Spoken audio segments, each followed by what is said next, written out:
Hi friends, இது blessed Indians. என் பேர் ஷாம். இந்த வீடியோவில் நம்ம என்ன பார்க்க போகிறோம்னு பார்த்தீங்கன்னா, TNPSC combined technical services examination interview post அப்படின்ற ஒரு எக்ஸாம் வந்து விட்டுருக்காங்க. அது வந்து போன மாதமே வந்து லான்ச் பண்ணிட்டாங்க. 15/5/2024 16th வரைக்கும், இந்த மாதம் 14ஆம் தேதி வரைக்கும் நமக்கு வந்து டைம் இருக்குது. 14ஆம் தேதி வரைக்கும் நமக்கு வந்து டைம் கொடுத்துருக்காங்க, லாஸ்ட் டேட்டு. ஸோ இந்த எக்ஸாம் வந்து என்ன ஸ்பெஷாலிட்டி அப்படின்னு பார்த்தோன்னா, குரூப் 1 கேட்டகரியில் இருக்கிற போஸ்டிங்ஸ் வந்து நமக்கு இதில் இருக்குது. ஆனால் டிஸ்கிரிப்டிவ் பேப்பர் கிடையாது, எல்லாமே அப்ஜெக்டிவ் பேப்பர் தான். ஸோ வந்து நமக்கு தமிழ், ஜென்ரல் ஸ்டடீஸ், ஆப்டியூட் அதே தான். நம்ம குரூப் 1 குரூப் 2 ப்ரிலிம்ஸில் என்ன கேட்பாங்களோ அதே தான். அதுக்கப்புறமேட்டு சப்ஜெக்ட் பேப்பர்னு ஒன்று வரும். அந்த சப்ஜெக்ட் பேப்பர் பார்த்திங்கன்னா, இந்த போஸ்டிங்ஸ் இருக்குது பார்த்திங்களா, இந்த போஸ்டிங்ஸ்க்கு ஏற்ற மாதிரியான சப்ஜெக்ட் பேப்பர்ஸ் வந்து தனித்தனியாக இருக்கும். இதை வந்து ஷார்ட் ஹேண்ட் முடிச்சிருந்தீங்கன்னா, நீங்கள் கவனமாக கேர்ஃபுல்லாக நீங்கள் நோட் பண்ணிங்கன்னா, தமிழ் ரிப்போர்ட்டர், இங்கிலீஷ் ரிப்போர்ட்டர், இது வந்து எங்கே ஜாப் வரும்னா, உங்களுக்கு செக்ரட்டரியேட்டில் வந்து ஜாப் வரும். இங்கே வந்து 5/5 10 போஸ்டிங்ஸ் வந்து இருக்குது. ஸோ வந்து ஷார்ட் ஹேண்ட் நீங்கள் போத் ஹையர் லோயர், தமிழில் வந்து தமிழ் இங்கிலீஷ் போத் ஹையர் நீங்கள் முடிச்சிருந்தீங்கன்னா உங்களுக்கு வந்து இது வந்து எலிஜிபிள். அது இல்லாமல் சிஏ முடித்தவங்களுக்குமே வந்து accounts officer class 3 and accounts officer, அப்புறம் அசிஸ்டன்ட் மேனேஜர் அக்கௌண்ட்ஸ், இந்த போஸ்டிங் எல்லாமே அவைலபிளாக இருக்குது. அது இல்லாமல் பார்த்திங்கன்னா, இதில் மெயினாக வந்து லெவல் 27 வரைக்குமே வந்து சேலரி, ஸ்டார்டிங் சேலரி இருக்கக்கூடிய போஸ்டிங் இருக்குது. அது என்னென்னு பார்த்தீங்கன்னா, அசிஸ்டன்ட் ஜென்ரல் மேனேஜர். இது வந்து சிப்காட் நம்ம சொல்லுவோம்ல, சிப்காட் தெரியும்ல, அங்கே வந்து அசிஸ்டன்ட் ஜென்ரல் மேனேஜர் போஸ்டிங் வந்து உங்களுக்கு லெவல் 27லேருந்து ஆரம்பிக்குது. இந்த மாதிரி வந்து ஸ்டார்டிங் சேலரி லெவல் 27 வந்து ஐஏஎஸ்கே வந்து உங்களுக்கு 56,100 தான் பேசிக் பே. உங்களுக்கு வந்து லெவல் 21ன்னு நினைக்கிறேன், அதுதான் வந்து ஸ்டார்டிங் சேலரி ஐஏஎஸ் ஆஃபீஸருக்கே. ஆனால் வந்து இந்த எக்ஸாமில் பார்த்திங்கன்னா, இது ஒரு அப்ஜெக்டிவ் டைப் எக்ஸாம்.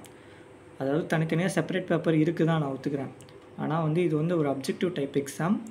ஸோ வந்து லெவல் 27ல் வந்து நமக்கு வந்து ஸ்டார்டிங் சேலரி வந்து ஜென்ரல் வந்து விமன் கேட்டகரிக்கு வந்து இதில் இருக்குது.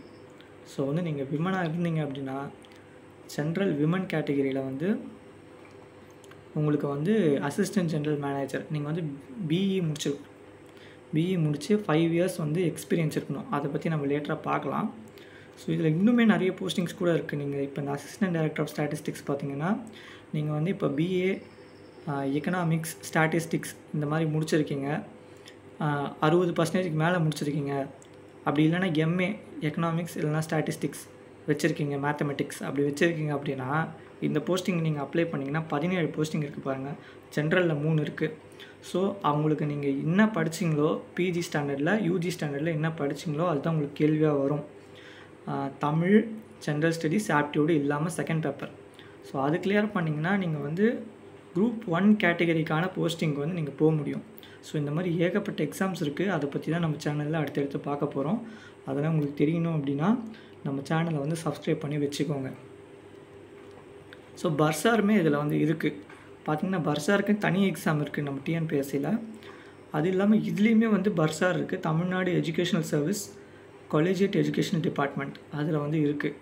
லெவல் 22 சேலரியிலேருந்து ஆரம்பிக்குது. அப்புறம் வந்து assistant director of town and country பிளானிங்குமே வந்து இதில் கம்பைன் பண்ணி கொடுத்துருக்காங்க. அது வந்து 4 போஸ்டிங். இந்த assistant director of town and country planning பார்த்திங்கன்னா ஜென்ரல் சர்வீஸ்லேயும் இருக்குது, அப்புறம் ஹவுசிங் அண்ட் அர்பன் டெவலப்மெண்ட் டிபார்ட்மெண்ட்லேயும் இருக்குது. இந்த ஜென்ரல் சர்வீஸில் இருக்க டிபார்ட்மெண்ட் பார்த்திங்கன்னா டவுன் அண்ட் கண்ட்ரி பிளானிங். இந்த director of town and country planning தான் உங்களுக்கு வந்து டாப்பான போஸ்டிங்கே. அப்போ வந்து பார்த்திங்கன்னா assistant director of town and country பிளானிங்கிறது வந்து அதுலேருந்து ஒரு 6 to 7 இயர்ஸ்லேயே நீங்கள் director of town and country planning ஆக முடியும். அப்போது லெவல் 22 வந்து உங்களுக்கு ஸ்டார்டிங் சேலரி இருக்குது. அப்போது இது எவ்வளோ வேல்யூபிளான எக்ஸாம்னு நம்ம யோசிக்கணும். இப்போ நீங்கள் வந்து குவாலிஃபிகேஷன் இல்லைனாலும் கவலைப்படாதீங்க. இப்போ நீங்கள் இதை பார்த்தீங்கன்னா, உங்களுக்கு நீங்கள் வந்து யூஜி முடிச்சிருக்கீங்க அப்படின்னா ரெஸ்பெக்டிவ் பிஜி வந்து நீங்கள் வந்து எந்த எக்ஸாமில் எந்த போஸ்டிங்கில் உங்களுக்கு போகணுன்னு நினைக்கிறீங்களோ அதுக்கேற்ற மாதிரி நீங்கள் பிஜி பண்ணிக்கலாம். அப்படி இல்லைனா ஷார்ட் ஹேண்ட் நீங்கள் வந்து இப்போது ஜூனியர் மட்டும் முடிச்சிருக்கீங்க, அப்படி இல்லைனா சீனியர் நீங்கள் போத் ஹையர் முடிக்கலாம். முடிச்சிங்கன்னா உங்களுக்கு இது ஆப்ஷன் வந்து அவைலபிளாக இருக்குது. சிஏ முடித்தவங்களுக்கும் இருக்குது, பிஇ முடித்தவங்களுக்கும் இருக்குது, மெக்கானிக்கல் முடித்தவங்களுக்குமே போஸ்டிங் இருக்குது. அதுவும் இல்லாமல் உங்களுக்கு வந்து எம்பிஏ முடிச்சிருந்தீங்கன்னா இந்த அசிஸ்டன்ட் மேனேஜர் இருக்குது பாருங்கள், 20th அசிஸ்டன்ட் மேனேஜர். இவங்களுக்குமே எம்பிஏ முடிச்சிருந்தா அவைலபிளாக இருக்குது இந்த போஸ்டிங்கு. 2 தான் இருக்குது. ஆனால் ஸோ இதை பற்றி இங்கே இருக்குது பார்த்தீங்களா, சிபிஎஸ், இஜிஎஃப், இபிஎஃப், ஜிஎஃப்டிஆர், ஜிஎஸ்டிஆர், இதை பற்றிலாம் இது ஒரு எக்ஸாம்லேயுமே வரும். இதை பற்றிலாம் உங்களுக்கு வந்து எக்ஸ்ப்ளனேஷன் வேணும் அப்படின்னு நினச்சிங்கன்னா கமெண்ட் பண்ணுங்கள். நான் வந்து கண்டிப்பாக எக்ஸ்பிளைன் பண்ணுறேன் அடுத்தடுத்த வீடியோவில். ஏஜ் லிமிட் பார்க்குறோம். இப்போ ஏஜ் லிமிட் பற்றி பார்த்தீங்கன்னா நமக்கு வந்து இதில் நிறைய போஸ்டிங் வந்து நோ மேக்ஸிமம் ஏஜ் லிமிட் தான். சில போஸ்டிங்க்கு மட்டும்தான் ஏஜ் லிமிட் இருக்குது. நோ மேக்ஸிமம் ஏஜ் லிமிட்னால் என்ன? நோ மேக்ஸிமம் ஏஜ் லிமிட்னால் என்னென்னு பார்த்தீங்கன்னா உங்களுக்கு வந்து ரிட்டையர் ஆகிற வரைக்கும் நீங்கள் இந்த எக்ஸாம் எழுதலாம். அதுதான் நோ மேக்ஸிமம் ஏஜ் லிமிட். இந்த assistant manager legal and assistant manager finance இதுக்கு மட்டும் பார்த்தீங்கன்னா 34 and 37, எம்பிசி, பிசிஎம், பிசிக்கெலாம் 34, எஸ்சி அருந்ததியர் அண்ட் வந்து எஸ்டி இவங்களுக்குலாம் வந்து 37 இருக்குது. அண்ட் அசிஸ்டன்ட் ஜென்ரல் மேனேஜருக்கு வந்து 47, பர்சார்க்கு 59 and college director of physical education and sports in government law colleges அது வந்து 57. இந்த ஒரு ஃபஸ்ட்டில் இருக்கிற போஸ்டிங்கை மட்டும் விட்டுட்டு மீதி எல்லாமே வந்து நார்மலாக ஜென்ரலாக நம்ம படிச்சிருப்போம்ல, அதை வச்சே நம்ம வந்து எஜுகேஷன் குவாலிஃபிகேஷன் மீட்டப் பண்ண முடியும். அதுதான் இப்போ நம்ம அடுத்து பார்க்க போகிறோம். இதுக்கு வந்து masters degree in physical education வச்சுருந்தீங்கன்னா, இல்லை நீங்கள் இப்போ படிச்சுட்ருக்கீங்கன்னா அடுத்த வருஷம் இல்லைனா நெக்ஸ்ட் இயர் அதுக்கு அடுத்த வருஷம் கண்டிப்பாக இந்த எக்ஸாம் வரதான் போகுது. நீங்கள் முடிச்சுட்டு இந்த எக்ஸாம் எழுதி நீங்கள் இந்த போஸ்டிங்குள்ளே போக முடியும். அதுக்கப்புறம் பார்த்திங்கன்னா எல்லாத்துக்கும் அதே மாதிரி தான். மேனேஜர் கிரேட் 3 லீகல் இது வந்து நீங்கள் லா டிகிரி வச்சுருக்கணும். அதே மாதிரி தான் சீனியர் ஆஃபீஸர் லீகல் இதே மாதிரி நீங்கள் லா டிகிரி வச்சுருக்கணும். அண்ட் அசிஸ்டன்ட் மேனேஜர் இதுக்குமே அதே தான் லா டிகிரி. அதுக்கப்புறம் must have sound knowledge of corporate laws, labour laws and experience. இது வந்து எக்ஸ்பீரியன்ஸுமே நீங்கள் கெயின் பண்ணியிருக்கணும் 5 years. லேபர் கோர்ட்ஸில், மோட்டார் ஆக்சிடென்ட் கிளைம் ட்ரிபியூனல்லாம் வந்து நீங்கள் 5 years எக்ஸ்பீரியன்ஸ் வந்து வச்சுருக்கணும்.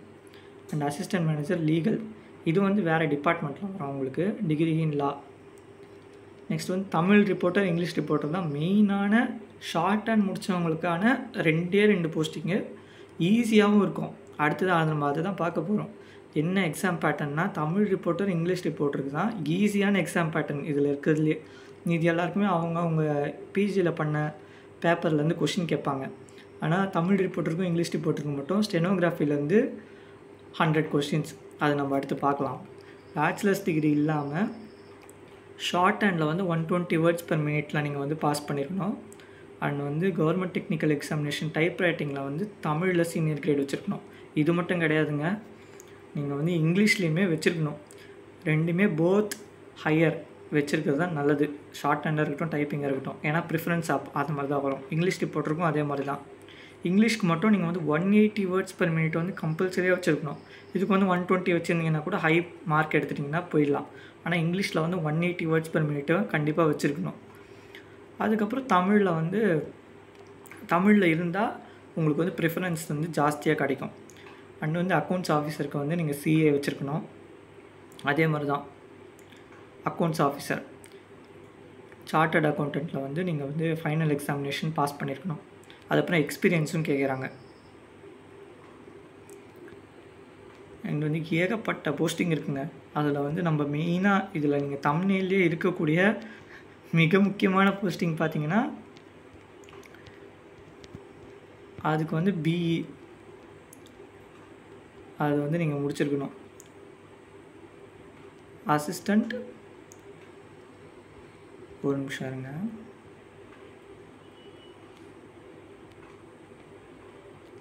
அசிஸ்டன்ட் ஜென்ரல் மேனேஜர் இந்த தான் வந்து லெவல் 27 ஸ்டார்டிங் சேலரி. நம்ம பே ஸ்கேலே வந்து லெவல் 32 வரைக்கும் தான் இருக்குங்க. நம்ம தமிழ்நாடு லெவலில் பார்த்தீங்கன்னா சென்ட்ரல் கவர்மெண்ட் பற்றி எனக்கு தெரியல, நான் பார்த்துட்டு சொல்கிறேன். ஆனால் தமிழ்நாடு கவர்மெண்ட் படி பார்த்தீங்கன்னா லெவல் 32 வரைக்கும் தான் ஹையஸ்ட்டு. இது வந்து உங்களுக்கு லெவல் 27லேருந்து ஆரம்பிக்குது. நீங்கள் இன்ஜினியரிங் முடிச்சிருந்தீங்கன்னா அண்ட் 5 years நீங்கள் எக்ஸ்பீரியன்ஸ் வச்சுருக்கணும். Reputed industrial or commercial concern, ஓகேவா. சீனியர் கெப்பாசிட்டியாக வந்து நீங்கள் எக்ஸ்பீரியன்ஸ் வச்சுருந்தீங்க அப்படின்னா இது உங்களுக்கான எக்ஸாம் தான். இப்போ நீங்கள் இன்ஜினியரிங் முடிச்சிட்டிங்க, ஒரு 2 years எக்ஸ்பீரியன்ஸ் வச்சுருக்கீங்க அப்படின்னா இந்த எக்ஸாம் அடுத்த ஒரு 5 years கழிச்சும் வரும். அப்போ இது நீங்கள் நோட் பண்ணி வச்சு இந்த எக்ஸாம் எழுதி நீங்கள் வந்து ஒரு குரூப் 1 கேட்டகரிக்கும் மேலே இருக்கிற ஒரு போஸ்டிங் வந்து உங்களால் போக முடியும். ஆனால் இப்போதைக்கு விமனுக்கு மட்டும் தான் வந்திருக்கு. ஸோ வந்து மேலுக்கு வர்றதுக்கு எப்போ வரும்னு எனக்கு தெரியல. இப்போ வந்து விமனுக்கு மட்டும் தான் வந்திருக்கு. ஜென்ரல் விமன் மட்டும்தான் இருக்குது. ஒரே ஒரு போஸ்டிங் தான் வந்திருக்கு. ஸோ ஜென்ரல் விமன் ஒரே ஒரு போஸ்டிங் தான் இருக்குது. ஸோ அதுக்கப்புறம் assistant director social welfare of women and empowerment department. இதுவுமே விமனுக்காக தான். அசிஸ்டன்ட் டைரக்டர்னால் உங்களுக்கே தெரியும், டைரக்டர் தான் டாப் போஸ்டிங், அதில் அசிஸ்டன்ட் டைரக்டர். இந்த மாதிரி போஸ்டிங் வந்து நிறைய தனித்தனியாக கம்பைன் ஆகி வருதுங்க. தனித்தனியாகவும் வருது, கம்பைன் ஆகியும் வருது. அதை பற்றி தான் நம்ம வந்து பார்க்க போகிறோம். டிஎன்பிஎஸ்சி, எஸ்எஸ்சி, ஆர்ஆர்பி இந்த மாதிரி நிறைய தனித்தனியான போஸ்டிங்ஸ் வருது. அதை பற்றி தான் நம்ம சேனலில் ஃபுல்லாகவே இனிமேல் பார்க்க போகிறோம். பர்சாருமே இதில் வந்து வருது. அதில் வந்து நீங்கள் post graduation degree in public administration, அதே தான் பர்சாருக்கான எக்ஸாமுக்கு என்ன குவாலிஃபிகேஷனோ அதே தான் உங்களுக்கு இதுலேயுமே இருக்குது. அண்ட் வந்து assistant director of town and country planning, இது நம்ம பார்த்துட்டோம். Post graduation degree in town, country, urban or housing, rural, infrastructure, regional transport, இதுக்கு எத்தனை ஒன்றுத்தில் வந்து நீங்கள் பிஜி வச்சுருந்தீங்கன்னா போதும். அதுக்கப்புறம் எல்லாமே ஆர் தான் கொடுத்துருக்காங்க பாருங்கள். இது நீங்கள் படித்து பார்த்துக்கலாம். இந்த நோட்டிஃபிகேஷனுமே நான் லிங்க் தரேன் டிஸ்கிரிப்ஷனில், நீங்கள் ஃபுல்லாகவே வந்து படித்து பார்த்துக்கலாம். இதில் வந்து சிவில் இன்ஜினியரிங் அது வந்து நீங்கள் வச்சுருக்கணும் அசிஸ்டன்ட் மேனேஜர் ப்ராஜெக்ட்ஸ்க்கு. அப்படி இல்லைனா எம்பிஏ வச்சுருக்கணும். எம்பிஏ பண்ணியிருந்தீங்கன்னா கண்டிப்பாக நீங்கள் வந்து இந்த எக்ஸாமுக்கு எலிஜிபிள் தான். சிவில் இன்ஜினியரிங் வச்சுருக்கணும், அதுக்கப்புறம் நீங்கள் எம்பிஏ பண்ணியிருக்கணும் அப்படின்னு சொல்கிறாங்க. அதுக்கப்புறம் 3 years ஆஃப் எக்ஸ்பீரியன்ஸ் காட்டியிருக்கணும். இந்த டாக்குமெண்ட்ஸ்லாம் நார்மலான எக்ஸாமுக்கு என்னென்னவோ அதே தான் உங்களுக்கு. SSLC plus HSC R diploma plus under graduate plus post graduate இந்த மாதிரி படிச்சிருந்தீங்கன்னா தான் வேல்யூபிள். இல்லைனா வேறு மாதிரி மாற்றி மாற்றி பண்ணியிருந்தீங்கன்னா கண்டிப்பாக வந்து எல்லா எக்ஸாமுக்குமே வேல்யூபிள் கிடையாது. அது நமக்கு தெரிஞ்ச விஷயம் தான் எல்லாருக்குமே. அப்புறம் ஈக்குவலன்ஸ் ஆஃப் குவாலிஃபிகேஷன், நம்ம டிஎன்பிஎஸ்சி வந்து ஒன்றும் இல்லைனா அதுக்கு ஈக்குவலண்ட்டாக நீங்கள் வந்து ப்ரொவைட் பண்ணிங்கன்னா அக்செப்ட் பண்ணுவாங்க. அதுக்கானதை வந்து கடைசியில் கொடுத்துருப்பாங்க. அதை பற்றியுமே உங்களுக்கு தனியாக வீடியோ வேணும்னா கேளுங்க, நான் கண்டிப்பாக போடுறேன். ஈக்குவலன்ஸ் ஆஃப் குவாலிஃபிகேஷன்னா என்ன அப்படின்றது.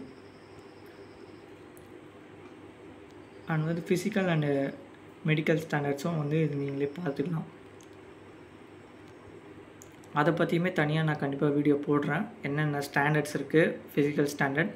அப்புறம் எல்லா எக்ஸாம்லேயும் புதுசாக வந்திருக்கிறது பார்த்திங்கன்னா நாலேஜ் இன் தமிழ். இப்போ தமிழ்நாடு எக்ஸாம் பார்த்திங்கன்னா தமிழ்நாட்டில் நடக்கக்கூடிய எல்லா எக்ஸாமுக்குமே உங்களுக்கு தமிழில் அடிக்குவேட் நாலேஜ் இருந்தே ஆகணும். தமிழ் சம்மந்தமாக உங்களுக்கு நாலேஜ் இல்லைன்னா இந்த எக்ஸாம்ஸ்லாம் வந்து டிஎன்பிஎஸ்சி கண்டக்ட் பண்ணுற எந்த எக்ஸாமுமே நம்மளால் எழுத முடியாதுங்க. அது நம்ம தெரிஞ்சுக்கிட்டு ஆகணும். ஓகேவா? அதனால தான் நம்ம குவாலிஃபிகேஷன் டெஸ்ட்டுமே வந்து லான்ச் பண்ணியிருக்காங்க. நம்ம வந்து 100 கொஷின்ஸ்க்கு கண்டிப்பாக குவாலிஃபிகேஷன் டெஸ்ட் எழுதி 40% அதில் எடுத்தால் மட்டும்தான் நமக்கு வந்து மீதி பேப்பர்லாம் கரெக்ஷன் பண்ணுவாங்க. அதுக்கப்புறம் இது வந்து ஃபிசிக்கல் டிசேபிலிட்டி இருக்கிறவங்களுக்கு வந்து என்னென்ன ஃபிசிக்கல் டிசேபிலிட்டி கேட்டகிரி அப்படின்றத போட்டிருக்காங்க. இதை பற்றியுமே நான் தனியாக எக்ஸ்பிளைன் பண்ணுறேன். இப்போ நம்ம டைரெக்டாக வந்து சிலபஸ்க்கு போய்டும். ஸ்கீம் ஆஃப் எக்ஸாம் பார்த்துட்டு அப்புறம் நம்ம சிலபஸ் பார்த்துடலாம். Post other then Tamil and English reporter. இப்போ வந்து பார்த்தீங்கன்னாலே தெரியும், எல்லாமே அப்ஜெக்டிவ் டைப் தான். நம்ம குரூப் 1 குரூப் 2 எத்தனை பேர் வந்து அதுக்கு போட்டி போடுறாங்க. குரூப் 1 எக்ஸாமுக்கும் குரூப் 2 எக்ஸாமுக்கும் அது வந்து டிஸ்கிரிப்டிவ் பேப்பரு. குரூப் 2ல் வந்து 2 பேப்பர் இருக்குது. குரூப் 1ல் வந்து 4 பேப்பர் இருக்குது. எல்லாமே வந்து டிஸ்கிரிப்டிவ் தான். அதுவும் இல்லாமல் அதில் போட்டியுமே ரொம்ப ரொம்ப ஜாஸ்தி. இதில் நீங்கள் ஒரு போஸ்டிங் 2 போஸ்டிங் இருக்கேன்னு சொல்லி நீங்கள் இதில் தான் போட்டி ஜாஸ்தின்னு நினச்சிங்கன்னா அது ரொம்ப ரொம்ப தப்புங்க. ஏன்னா நமக்கு வந்து அதில் குரூப் 1ல் பார்த்திங்கன்னா மொத்தத்துலேயே ஒரு 50 போஸ்டிங் தான் வரும். ஆனால் அதுக்கே நீங்கள் வந்து பார்த்திங்கன்னா நிறைய பேர் எழுதுவாங்க. இதுக்கு வந்து ஒன்றா பிரிஞ்சாலும் இப்போ இந்த தமிழ் ரிப்போர்ட்டர், இங்கிலீஷ் ரிப்போர்ட்டர் பார்த்திங்கன்னா ஷார்ட் அண்ட் கம்ப்ளீட் பண்ணவங்களால் மட்டும்தான் எழுத முடியும். அதே மாதிரி தான் மற்ற போஸ்டிங்கும் அது கம்ப்ளீட் பண்ணவங்களால் மட்டும்தான் எழுத முடியும். அது மொத்தத்துலேயே வந்து ஒரு 300 பீப்புள் கூட வந்து எழுத மாட்டாங்க. அப்படி இருக்கும்போது நமக்கு வந்து கண்டிப்பாக காம்படிஷன்றது வந்து கம்மியாக தான் இருக்கும். So Tamil eligibility test 100 question and வந்து ஜென்ரல் ஸ்டடீஸ் 75 டிகிரி ஸ்டாண்டர்டில் இருக்கும். எஸ்எஸ்எல்சி ஸ்டாண்டர்டில் aptitude and mental ability group 1 வரைக்குமே இதுதான் நமக்கு ப்ரிலிம்ஸில். கரெக்டுங்களா? அப்போ இது ஓகே, சார்ட் அவுட் ஆகிடுச்சு. நீங்கள் குரூப் 1 குரூப் 2 படிக்கிறீங்கனாலே இது உங்களுக்கு கம்ப்ளீட்டட். அடுத்து உங்களுடைய ரெஸ்பெக்டிவான சப்ஜெக்ட் பேப்பர் டிகிரி ஸ்டாண்டர்ட்லேயோ இல்லை பிஜி டிகிரி ஸ்டாண்டர்ட்லேயோ இருக்கும். இது எப்படின்னா, நீங்கள் அந்த போஸ்டிங் பார்த்தோம்ல, அந்த போஸ்டிங்கில் வந்து உங்களுக்கு டிகிரி குவாலிஃபிகேஷன் கேட்டிருந்தாங்கன்னா உங்கள் பேப்பர் டிகிரி ஸ்டாண்டர்டில் இருக்கும். பிஜி வந்து குவாலிஃபிகேஷன் கேட்டிருந்தாங்கன்னா பிஜி ஸ்டாண்டர்டில் இருக்கும். இதுக்கு எங்கேருந்து படிக்கலாம் அப்படின்னா, நீங்கள் உங்கள் டிகிரியில் நீங்கள் என்ன படிச்சிருந்தீங்களோ அதே தான் கேட்பாங்க, வேறு எங்கேருந்தும் கிடையாது. இது இன்டர்வியூ போஸ்டிங்கிறதால இது வந்து 60 மார்க்ஸ் கிட்ட இன்டர்வியூ வரும். இதே மாதிரி டிப்ளமாக்குமே வந்து வரும். அதை பற்றி வரும்போது நான் வந்து எக்ஸ்பிளைன் பண்ணுறேன். அதுக்கு வந்து இன்டர்வியூ கிடையாது, இந்த மாதிரி பிஜி ஸ்டாண்டர்டுமே கிடையாது, அது வந்து டிப்ளமா ஸ்டாண்டர்ட். இப்போது இங்கிலீஷ் ரிப்போர்ட்டருக்கும் தமிழ் ரிப்போர்ட்டருக்கும் தான் மெயினாக இருக்கே. பார்த்தீங்கன்னா ஈஸியான எக்ஸாமே வந்து இங்கிலீஷ் ரிப்போர்ட்டருக்கும் தமிழ் ரிப்போர்ட்டருக்கும் தான். அதே தான் Tamil eligibility, general studies, aptitude, அதே குரூப் 1 குரூப் 2வோட சிலபஸ். அதுக்கப்புறம் சப்ஜெக்ட் பேப்பர் பார்த்தீங்கன்னா டிப்ளமா ஸ்டாண்டர்டில் இருக்குது. 100 கொஷின்ஸ் தான், 1.5 hours டைம். மேக்ஸிமம் மார்க்ஸ் அதே தான். இன்டர்வியூ 60 மார்க்ஸ், 5-10 தான். அண்ட் வந்து ஸ்டெனோகிராஃபி இன் தமிழ் அதுதான் கேட்பாங்க தமிழ் ரிப்போர்ட்டருக்கு. அண்ட் ஸ்டெனோகிராஃபி இன் இங்கிலீஷ் ரிப்போர்ட்டருக்கு. நீங்கள் அப்ளை பண்ணும்போதே போஸ்டிங் செலக்ட் பண்ணுற மாதிரி இருக்கும். அதுக்கப்புறம் எக்ஸாமினேஷனுமே நீங்கள் செலக்ட் பண்ணுற மாதிரி தான் இருக்கும். அந்த எக்ஸாமுக்கு நீங்கள் ப்ரிப்பேர் பண்ணி எழுதுகிற மாதிரி இருக்கும். இந்த எக்ஸாம்லாம் பார்த்தீங்கன்னா தனித்தனியாக வர்றது எல்லாமே அப்படி தாங்க. நமக்கு வந்து எல்லா போஸ்டிங்கும் கம்ப்ளைண்ட் பண்ணி கொடுத்துருவாங்க. நம்ம வந்து என்ன நமக்கு தேவையோ அதுக்கு எக்ஸாம் செலக்ட் பண்ணி நம்ம எழுதுகிற மாதிரி வரும். அடுத்து வந்து நம்ம சிலபஸ் போயிடலாம்.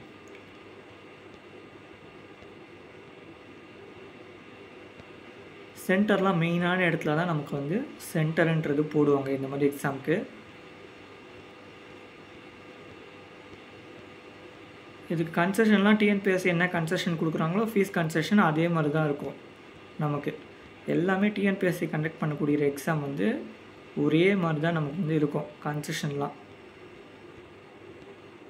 நம்ம வந்து இப்போ சிலபஸ் வந்து பார்க்க ஆரம்பிச்சிடலாம். ஓகே, சிலபஸ் வந்துட்டோம். தமிழ் மொழிக்கான தகுதி தேர்வு 10ஆம் வகுப்பு தரம்.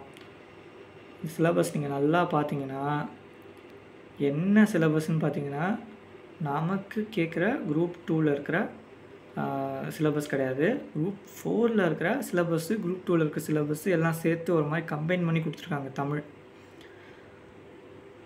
ஸோ அது இல்லாமல் புதுசாகவும் நிறைய விஷயம் கொடுத்துருக்காங்க. ஆனால் நமக்கு தமிழில் பேசிக்காக தெரிஞ்ச விஷயங்களை தான் இதில் வந்து கேட்குறாங்க. 100 கொஷின் ஷார்ட் அவுட் ஆகிடுச்சு. அதுக்கப்புறம் ஜென்ரல் ஸ்டடீஸ், இது வந்து மெயினாக உங்களுக்கு வந்து குரூப் 2 குரூப் 1 ப்ரிலிம்ஸ் அதே தான். இதில் ஜென்ரல் ஸ்டடீஸ் நீங்கள் படித்து பார்த்தீங்கன்னா ஒரு டிஃப்ரென்ஸுமே இருக்காது, சேம் தான். சேமாக அதில் என்ன இருக்கோ அதே தான். இப்போ யூனிட் 8 யூனிட் 9 ஆட் பண்ணாங்களே அதே மாதிரி தான் இருக்கும். ஓகேவா? குரூப் 2 குரூப் 1ல் நமக்கு என்ன ப்ரிலிம்ஸோ அது. அதுக்கப்புறம் பேப்பர் 2ல் தான் உங்களுக்கு வந்து இது நான் டிஸ்கிரிப்ஷன் லிங்க் தரேன், நீங்கள் ஒன்றுன்னா படித்து பார்த்துக்கலாம். ஏன்னா இதில் நிறைய எக்ஸாம் கம்பைன் பண்ணியிருக்கிறதுல நிறைய சிலபஸ் வருதுங்க. ஃபிசிக்கல் எஜுகேஷன், லா, அதுக்கப்புறம் வந்து நமக்கு பார்த்திங்கன்னா நிறைய இதில் இன்னும் போயிட்டே இருக்கும்.